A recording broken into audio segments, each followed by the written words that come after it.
Right. So, yeah.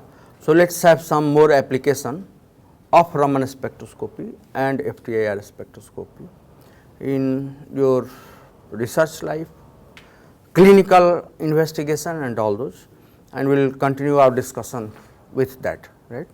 So, biological application of FTIR spectroscopy from molecular structure to clinical diagnosis. Also in industry I can tell you some tips where you can use the like a Raman and FTIR. So, just to summarize, for a biological molecule we know that amide 1 stretching, which I said very important characteristic coming in IR or Raman, it is coming because of CO stretch, and that is we can get the protein structure from there, alpha helix, beta sheet and all those, right. So, this is happening because CO and NH are forming this hydrogen bond. So, if it forms the hydrogen bond, shifts happen little bit, and that is the characteristic that you get it, alpha helix versus beta sheet versus random coil, right. And right, in beta sheet also you have the another one, amide 1 is trans antiparallel sheets, you have a weaker hydrogen bond. So, higher frequency you can find it out. Then another important things that I have already given you, the CH stretch, right, CH stretch where we have in lipid, right. If you remember the structure of lipid, it is a phosphate PO4 minus group and then lots of CH2, CH2, CH2, CH2. All those CH gives you an stretching frequency, lipid or fatty acid, symmetric, asymmetric CH or CH2 vibration that you get between 2800 and 3000, and PO and PO, P double bond O or PO, it is a nucleic acid or phospholipids again you have. So, that comes in 1000 to 1250, that is again important for phosphate backbone vibration. So, here using FTIR in this slide, what I want to emphasize upon that, we can detect the protein, we can detect the lipid, we can detect the nucleic acid, right. Nucleic acid also we can detect it. So, all these three important one can find it out, we can do the DNA, RNA quantification, the protein secondary structure, also the presence of lipid and all those one can detect it, right. So, protein structure analysis, let us start, although I have given you some background, but let us do it protein secondary structure analysis. So, we discussed already that FTIR is an important tool, Raman is complementary to FTIR for getting the secondary structure. The third one which I have not discussed yet is CD. So, these are the three complementary techniques that you can use for determining the secondary structure in a protein. Good part is that it does not require too much sample, all of these three, less sample you require, and you can probably with some modification you can do in water. So, you do not have to do any special preparation. Secondary structure determination. So, the in vibration spectrum, the range that you have to focus on 1600 to 1700, this is called amide 1 CO stretching, and you can see the variation in this stretching because of hydrogen bonding. Alpha helix happens, the long helix is a parallel, beta sheet happens again like this, but the axis of the beta strand is here, hydrogen bond is like this. So, there is some shift that happens, and basically it is a transition dipole coupling that shifts it, the frequency. So, you can find it out basically the content of helix sheet random coil depending upon how much and where they give it. You get a broad envelope of this, but you can quantify it using like a deconvolution spectrum, and that can be done using mathematical deconvolution. So, observed amide 1 is superimposition of your helix, your anti-parallel, parallel, random coil, and one can have it the amplitude of component I plus the center frequency of that component I and the bandwidth of that. So, if you put for all of these three, and fit in the equation, you can get the content of helix sheet and random coil. Now, modern softwares basically come with all these deconvolution shift. So, generally you can deconvolute and find the maximum overlap that is happening, but software gives you some value. You need to be intelligent to interpret whatever you are getting is correct or not correct. So, how do you identify or justify this? First you have to see, by you can nowadays predict your protein structure, right? Which is the software that you can use for prediction? AlphaFold. सब लोगों को AlphaFold पता हो गया है, right? So, you can predict using AlphaFold. And then you know that out of 100 amino acids, say 30 amino acids are in helix. So, your IR and Raman should confirm that. If it is not confirming, either your deconvolution is not good or your prediction is not good, right. It can be also true that your prediction is not good.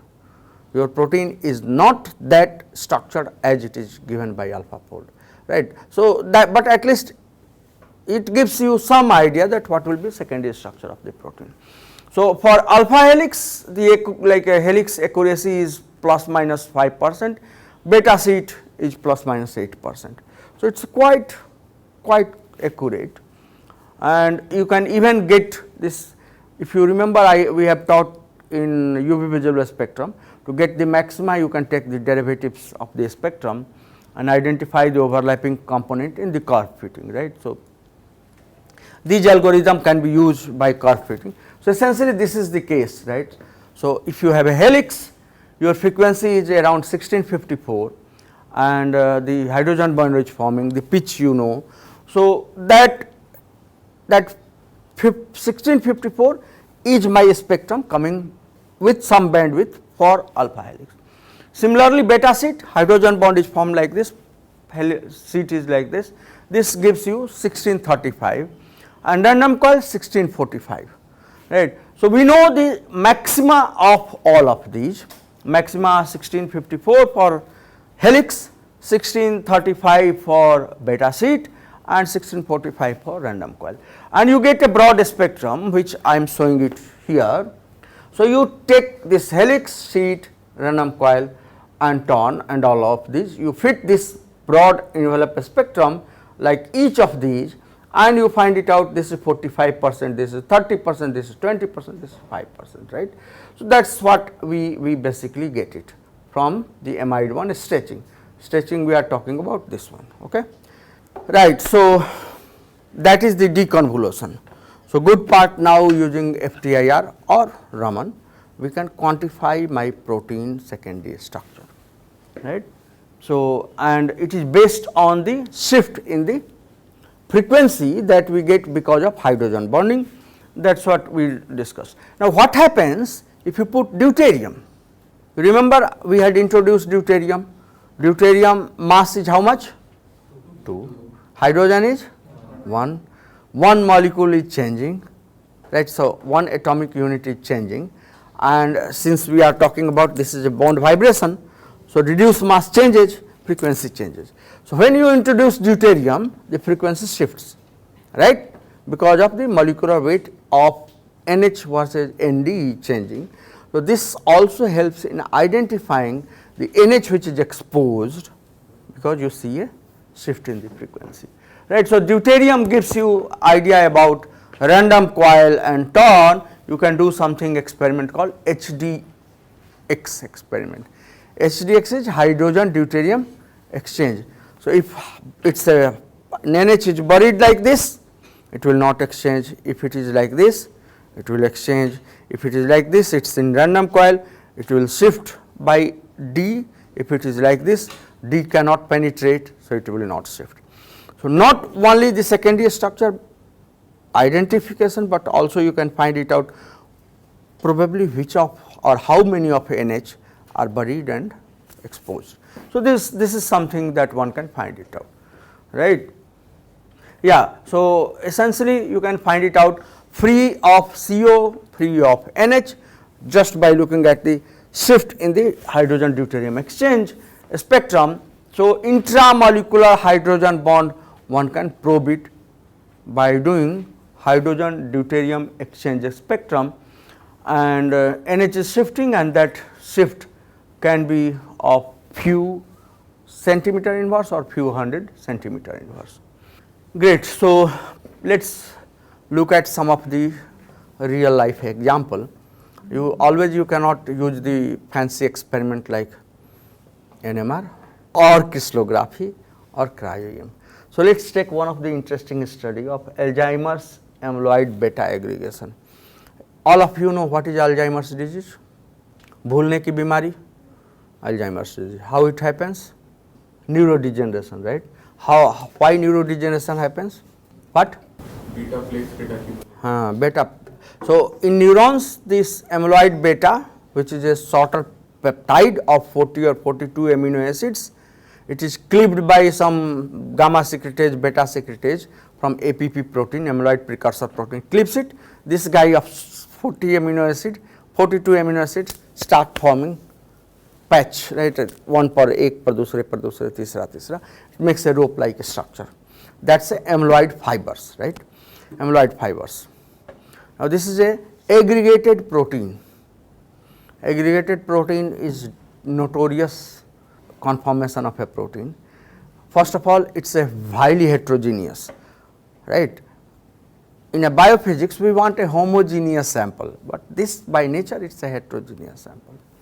So, because of the heterogeneity, it cannot be crystallized, it cannot be probably also tractable by many other techniques which illustrate the structure, and why everything you have to go to crystallography if we can solve it.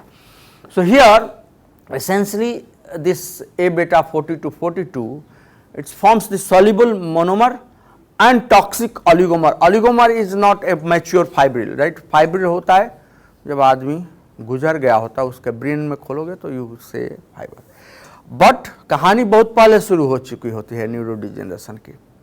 When this amyloid monomer starts accumulating, they form some intermediate space which is species called oligomeric species. These oligomeric species are highly toxic species. They start interacting with a membrane and start peeling the lipid from there, and therefore membrane permeability is lost and they become toxic. So, that is a, so oligomer are transient species, it is lowly populated, it does not populate too much. You can basically even isolate those and you can characterize what is this. So, conformational transition you can find it out in Alzheimer's pathophysiology by monitoring their conformational transition using FTIR or Raman spectrum, right. So, essentially real time tracking of secondary structure you can do during aggregation. How you are doing it? Real time aggregation we are doing. It is not in the brain, right. You cannot open the brain of some person. So, you have to take your protein or make your protein by bacteria or peptide synthesis. It is not too long, so 40 amino acid you can synthesize. Put that guy, let it aggregate. As it aggregates, 1 molecule, 2 molecule, 3, 4, 5, 6 ऐसे बढ़ते जाता है, and your probe FTIR and Raman is sitting there. जो भी change करोगे मैं पकड़ लूँगा. Now it is capturing that. So, change is capturing. So, in 40 amino acid typically this protein is random coil, but as it starts grow, it can start adopting some structure. At the end it is a cross beta sheet structure, that is what amyloid fiber. In between it can populate helix structure, it can populate turn structure, it is a parallel beta sheet, so whatever it wants it can populate, right. So, it can change the conformation from random coil all the way to the beta sheet structure, and you can monitor as it grows. So, entire structural transition journey you can monitor using FTIR, just observing the change in the 1600 to 1700 region peak, right. So, native peaks t equal to 0, 1654 that says random coil or helix. At some intermediate t hour, shoulder appears at 6030, then fibril at t equal to some days, you have a beta sheet which is 1630, and additional markers for anti-parallel beta sheet you get at 1635.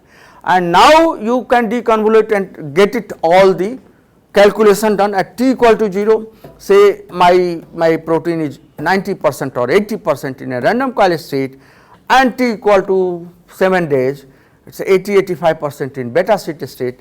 In between, how much helix, how much sheet is populating. So, that entire calculation you can do it, fit the kinetics of your growth. So, essentially if you fit it, typically the fibrillation growth follows a sigmoidal curve, nucleation dependence growth you can have.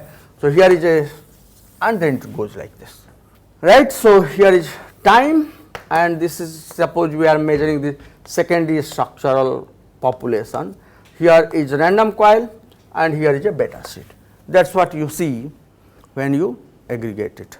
Now, always in biophysics you cannot rely on one technique. So, you have to use another technique. You can use say CD for an, this is say from coming from FTIR, you can use CD, you can use fluorescence to see same kind of change that is happening.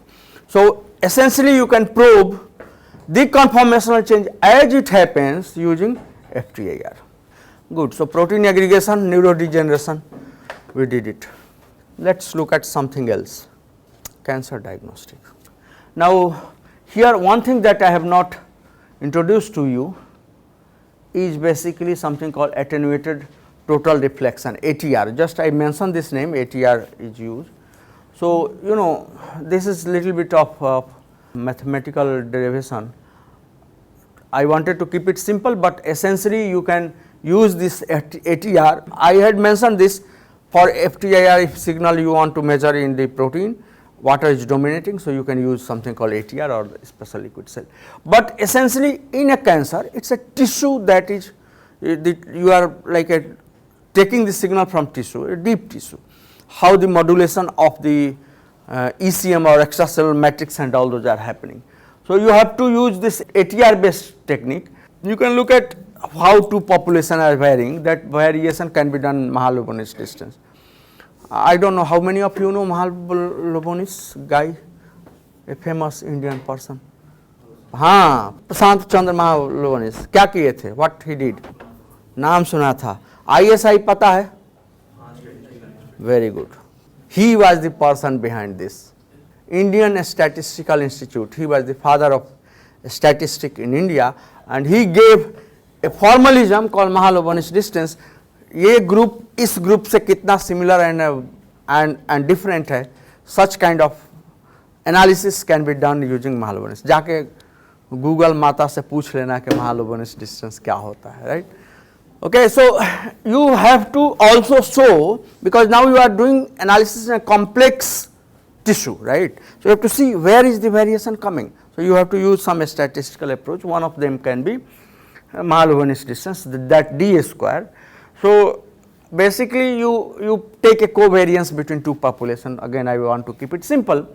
So, what you have to do cancer detection mein, increase nuclear or cytoplasmic ratio happens, an altered membrane composition that happens in cancer, and essentially it is a, as I was saying, ECM remodeling happens. ECM is what? Extracellular matrix. क्या होता है cancer में?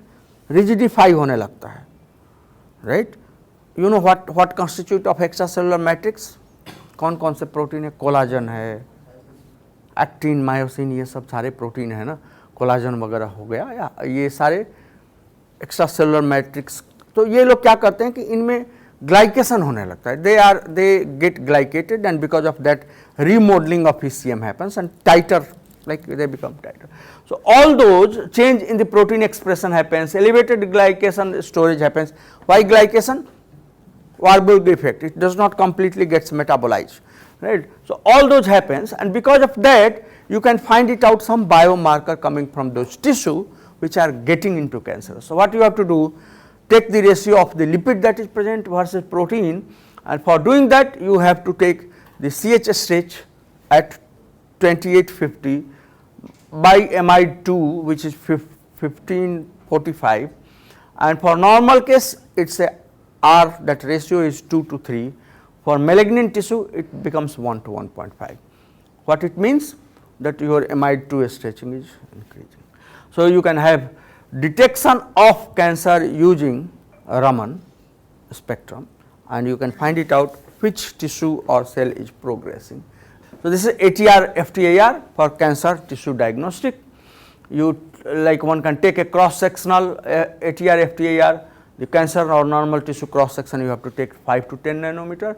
You put a beam in the laser and you have a detector at some angle, and then you take this ratio of I2850 divided by I1540. In normal case it is 2.5, cancerous scale it is 1.2. Some other frequency that you can take it. So, you look at the spectra that is there, and it shows that there is in cancer DNA has gone up quite drastically, glycans are shifted, lipids is some shifting happening, ratio has changed, right. The CH2 stage of lipid is getting like a lots of depleted, and some where it is getting increased. So, essentially using ATR FTIR one can identify a cancerous tissue.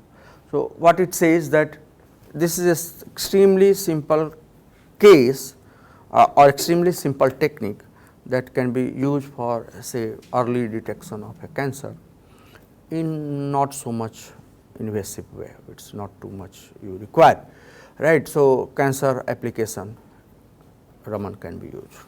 These techniques are basically evolving. So, tissue section you have to take, the ATR FTIR scan you have to do spectral data, and then you can diagnose, you can do the diagnosis for cancer.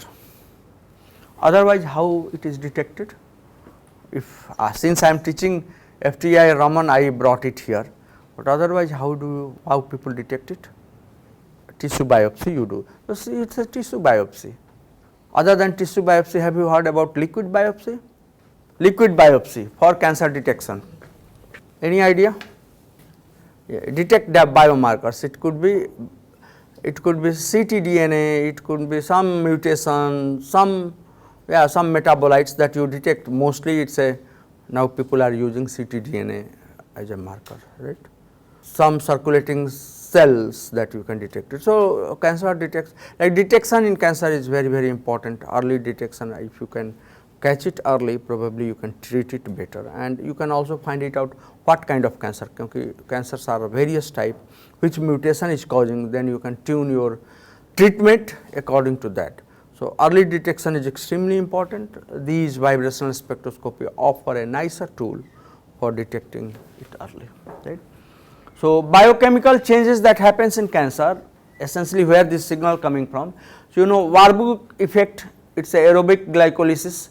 Cancer cell are rapidly dividing and they want glucose to be utilized jitni jaldi ho sake. They take all the way to lactate, right. If you remember your 10 step of glycolysis, glucose to pyruvate and then it takes to lactate. So, that is a cell prefer glycolysis even in the oxygen present, because they need rapid food. So, jo bhi glucose hai, they just take it to pyruvate and lactate, they do not want to send it to TCA cycle. So, increased glucose uptake happens, lactate production goes up and elevated glycogen storage happens for rapid energy access. That is a biochemical change happens. And marker, you can have a increase in the DNA or RNA content, because it is a rapidly dividing cell. So, one thing is there, glycogen storage is happening, cell is rapidly dividing, so DNA RNA content is going. So, nucleic acid content increased and glycogen increased, and then membrane is getting remodeled because it is fast. So, altered membrane saturation and increased membrane fluidity and change in cholesterol level. So, all those biochemical things is happening, and that is what we are saying. So, you can have a quantitative FTIR biomarker, you can have a DNA to protein ratio. Protein are not that rapidly synthesizing, but DNA is getting rapidly divided. So, you can have a protein to DNA ratio as a marker. You can have a lipid saturation index, because lipid is getting remodeled. So, you can have that as a biomarker. You can have a glycogen index, the numbers are written, so you can follow it up as a biomarker. The protein conformational change, you can also use it, right. So, in normal case the amide 1 versus amide 2 is 2 point, so about 2, and in cancer case it is 2.5.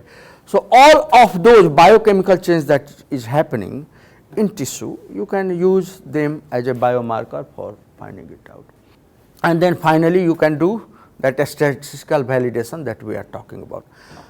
So, any change in the biochemistry can be detected and you find it out molecular basis of FTIR cancer detection. So, DNA in cancer normal cell, you have the lower concentration of DNA in cancerous cell, the increase of the peak at 10, 80 nanometer. Lipid getting remodeled, so again you can have the ratio 1.2 in cancer, 2.5 in normal cell. Similarly, if you take at another frequency, you can have the variation. Glycogen is getting stored, so you can have a increased glycogen signal, and protein of course conformation is changing. So, all these 4 you can use, not 1, 4 signals you are using for conforming the normal versus cancerous tissue. So, FTIR can be done as a biomarker for comparative preference.